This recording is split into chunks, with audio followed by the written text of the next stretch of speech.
Good day, ladies and gentlemen, and welcome to Let Jill Talk, or if you're returning, then welcome back. This week probably could be, and may well be, career suicide for me. But I don't want to restrict myself on what I talk about just for the sake of being safe from negativity. Otherwise, I would rename the show Let Jill Talk, except for this and that. All topics are on the table, and as of course, you're asking yourself, why is he saying all this? Well, if you read the title of the video, then that's why. Just for clarification's sakes, for you and for myself, that's all I want you to know. Anyway, on to the episode. For me, more than a year ago, I was screaming from the highest my voice can go after obviously Trump won the election, and even more baffled when he was sworn in. If you can tell I wasn't Team Trump, and before you say I was obviously Team Hillary, then you're wrong. I didn't support either of the two, and I was vocal with my friends about it. This election was the first time I could legally vote, and sadly my opinions were not what I expected. Not to say the least, I'm not a politically savvy guy, nor I think I will ever be in my life. I, like many Americans, are just the common citizen who's just watching this all happen. I usually hear stuff from Facebook or Twitter or any other social media account I'm on, usually from people from more of the political realm, and I look up stuff should I need more information. I still do that as 2017 and even now 2018 continues, but enough about that now. Let's just go back a little bit.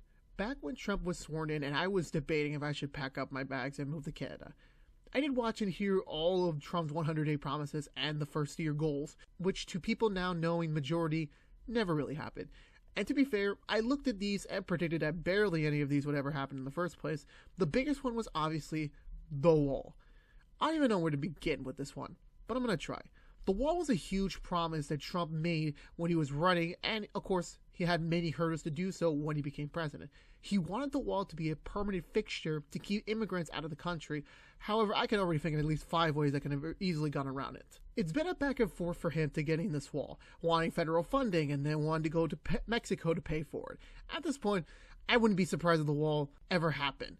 Or if it does, being torn down not so long afterwards. For me, it would just be a waste of money and a lot of time in the long run, because there are a lot of other issues right now in America that that money can go toward, but Trump, of course, wants to be right, and he wants his wall, because he's a baby sometimes. But an issue that I have to seriously talk about right now with Trump is the way he's handling the North Korea issue.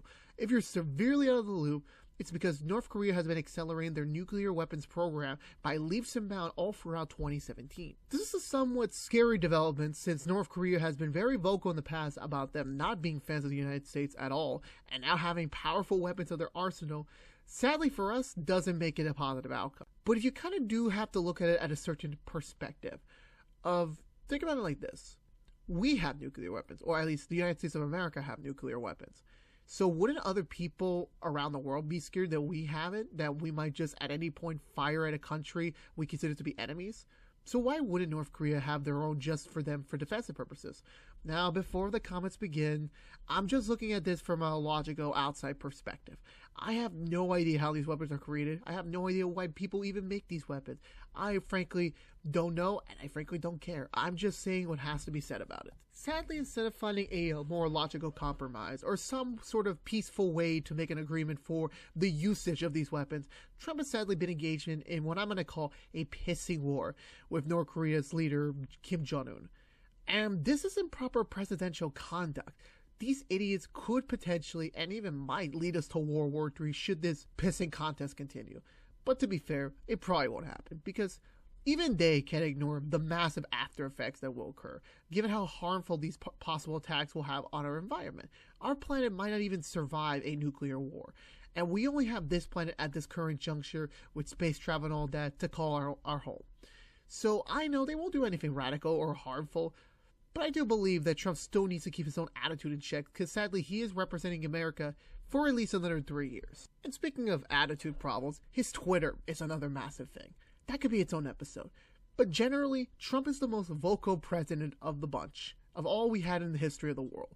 And sadly, his words just make him look like, well, if I were to list them all, I would need a dictionary and another episode of the show, which I don't have. Well, obviously, we all have the right to speak whatever is on our mind. There are limits to what you can say when you're the president of a country. What you are seeing on screen right now is only a handful of the tweets our president has made. And this isn't even all of them. It's tweets like this just brings down public approval, and of course, eventually it will come to bite him in the ass someday. For me, I hope it's soon. But at the end of the day, I'm just one man voicing his opinion on the leader of my country that many others share with me. But at this time juncture, we can't do anything about it at this moment. Sadly, I'm believing more and more that the Trump years will continue into 2020 and maybe, sadly, into 2024 by this point. If the evidence that we've been seeing over the past year isn't enough for impeachment, I frankly don't know what will at this point. It'll have to be something huge and major, but at this point, there's nothing. For me, I don't see any signs of that happening, sadly. For me, I would love for him to go, but what can we do? I'm always a hopeful person, as many of you know if you've been watching these episodes. I hope Trump gets a hit upside his head and actually take a good hard look of what's going on. But sadly, with every passing day, every news article that's coming out, every single goddamn tweet he's tweeting out, that hope just diminishes even further. But like a lot of people say, what are you going to do? Anyway, guys, thank you guys so much for watching or listening, depending on what you're doing right now, to this week's episode. Sorry, I'm losing my voice again. As always, please subscribe if you haven't. If you like the video, please share it with your friends. Please favorite, like it, obviously. Don't do anything sexual with this video. Haven't said that in a while on this show. And as always, I will see you guys next week.